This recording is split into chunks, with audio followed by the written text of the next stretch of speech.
Earlier this week, U.S. Defense Secretary Pete Hegseth had his first visit to South Korea since he took office. To learn more about his two-day visit here, we've invited our defense correspondent Kim Bo-kyung here in the studio. Bo-kyung, it's good to have you with us. Thank you for having me, Dani. So, Bo-kyung, while he arrived in South Korea on Monday, his first stop was the Joint Security Area. Now, you were there to see him. What was the atmosphere like? Right, so I was able to see him arriving at Camp Boniface, just south of the Joint Security Area in the demilitarized zone, getting off from one of the four U.S. Army Black Hawk helicopters on Monday. And I was with other Defense Ministry reporters waiting there to catch him and ask some questions. But unfortunately, we weren't able to hear anything from him. Right. Yeah, but he did share greetings with his South Korean counterpart, An Gu-baek, and then was briefed on the current operations at Observation Post Ulet, located just 25 meters from the military demarcation line, where they could see both countries on joint search operations. We had a chance to talk to Minister An after the talks were over, where he underlined that the two defense chiefs' visit to the DMZ itself has a symbolic meaning. One expert, too, said their visit to the site reaffirms ironclad ROK-US alliance. There had been concerns that the America First policy might weaken the U.S. security commitment to South Korea. However, the fact that the defense ministers of both countries visited the JSA at Panmunjom together for the first time in a long while served to demonstrate the strength and solidity of the ROK-US alliance. And if I might add a little, the U.S. defense chief said that he was very surprised to see how North Korean villages were very close to the area. So overall, I believe it was a great chance for the U.S. defense chief to actually be at the site and understand better how the joint operations actually work. Right. And the following day, the two defense chiefs of Seoul and Washington held their annual security talks known as SCM.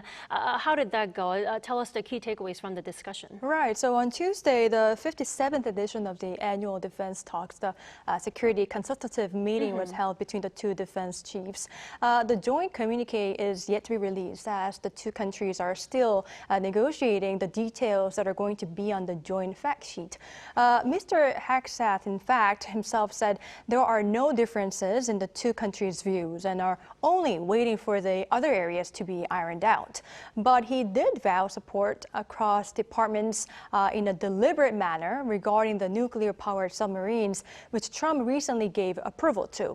He also called South Korea a model ally and said he was encouraged by South Korea's commitment to increasing defense spending and make greater investments in ROK military capabilities.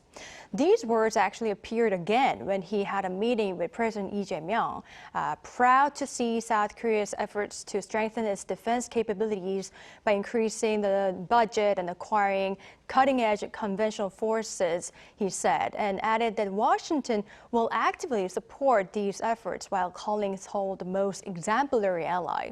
The expert pointed out that this shows how the tariff deal is now leading to a security deal.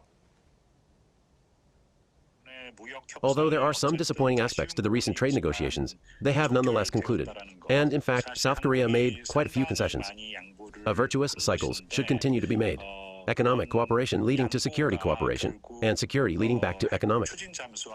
Now, Bo-kyung, staying here on the Korean Peninsula, North Korea reportedly fired multiple rocket launchers timed with, major diplomatic events like Hegseth's visit to South Korea. What was that about? Right. So North Korea fired a barrage of artillery rockets towards the West Sea just before Hegseth's visit to the JSA in what appeared to be another show of force.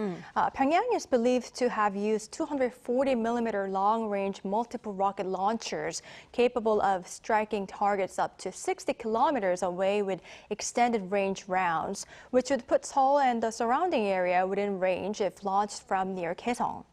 It came just half an hour before U.S. Defense Secretary Pete Hegseth arrived at Camp Boniface to meet Defense Minister An Gu-baek. And the projectiles are not ballistic missiles, which are banned under the UN Security Council resolutions. But an expert says North Korea has done so to show its aggressiveness. The term rocket artillery refers to a short-range weapon system. This indicates the possibility or intent to attack the peninsula. In other words, it means that any aggressive posture toward South Korea will not change.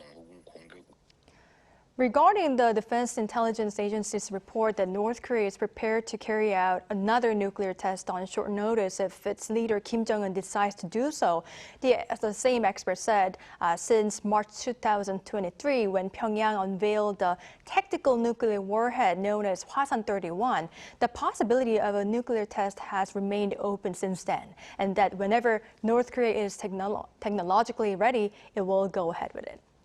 Okay, Pokyung, thank you as always for the coverage. We appreciate it. Thank you.